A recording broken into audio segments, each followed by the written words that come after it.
chika, sangkot siya at ang kanyang mga anak. Gas ng ikaw ang pag-ibig na sina Marvin Agustin, Ina Feleo at Joe Mariana. Handang isiwan ang kanilang natatanging karanasan kasama ang direktor na si Marilu Diaz Abaya. Live! Luis Manzano at Jenny Mercado tumatawa sa isang matinding kanilang kaya pinakasipot sa Star Magic. Sabi ko na nga karamdaman na kanyang pinagdaanan ang sagot live first on the bus. Ang higpitan ng inyong kapit sa pagdating ng pinaka-eksplosibong panayam ngayong linggo sa una at huling pagkakataon. Ang mga katanungan tungkol sa kanila ni Maha Salvador. Gaano kamahal si Maha Salvador? Ang mga palaisipan sa likod ng gulong santos sila ni Coco Martin. Ano bang iyong paniniwala tungkol kay Coco at Maha? At bakit kanya sinuntog?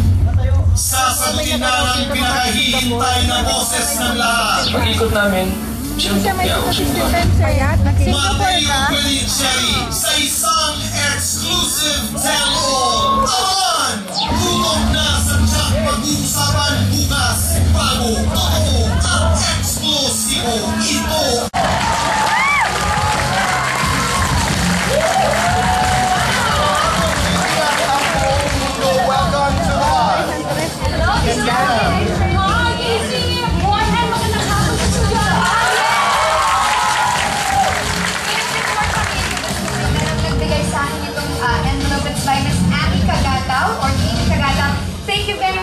support sa World Food Program Philippines. Thank you. Mga kaibigan, today we're celebrating this special day para sa ating mga grandparents. Yes! Lolo't lola, totoo yan. I saw yung first watch. That's why I remember. That's why I remember. What year was that again? Her first watch, it's a vintage watch from the 1970s. Wow! Okay. Bakit mahalaga sa atin ang ating mga lolo't lola? Iba magmahal ang ating mga grandparents, di ba? And this makes me proud, mga kaibigan, kung being a Filipino, dahil iba tayo mag-alaga sa ating elderly. We take good care of our parents, of our grandparents, iba tayong magmahal. And we should be proud of being Filipinos. Nakaka-proud ang family life. You know, I was watching In the Heights. It's a musical kagabi. Directed by Bobby Garcia, congratulations. And ang ganda ng music, it was a Broadway musical and ginawa natin ng Philippine version. So kahit pa parang sarap tignan ng Philippine musicals. And lalo na itong tungkol sa mga Latino. And para tayong mga Latino din in a way, diba? Na talagang support sa pamilya. At hindi lamang yan, Casey, kwento rin ito ng isang abuela, ng isang grandmother.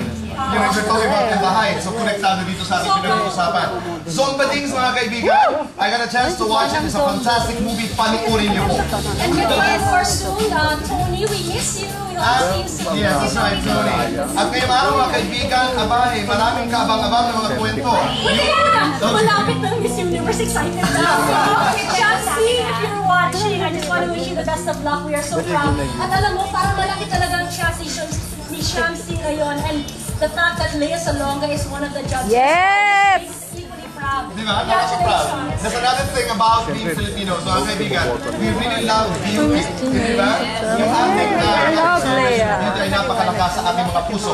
I love Casey. Inside and out. That's right, Christina. And then today, you're doing Christine Reyes. Christine Reyes is going to be here. She'll be talking about kung bakit matagal siya nawala. That's right. At sa hospital siya. Malalaman nun natin mga kaibigan kung ano talagang tunay na kwento. And you are doing Melissa Ricks. Gusto ko malaman kung bakit nga ba sila naghiwalay ni Jay Cuenca. At the last interview, she was crying. Bakit umiiyak si Melissa Ricks? Oo, malalaman Di po ba? natin yan mamaya. Bisita din po natin mga kaibigan. Marvin Agustin, Ina Fileo, and then Joe Mariana. And our exclusive interview with Mateo Belicelli, mga kaibigan. Abangan niyo po yan. Lahat ng mga katanungan masasagot. Ang dati si Apramis. Panukunin niyo po ngayong hapon. Ang dami kasi nangyari sa Star. Ang dami talaga. Welcome to Showbiz. Samantala, ang unang big showbiz profession, mga kaibigan, sa gitna ng hinaharap na kontrobersiya, Alvin Casino.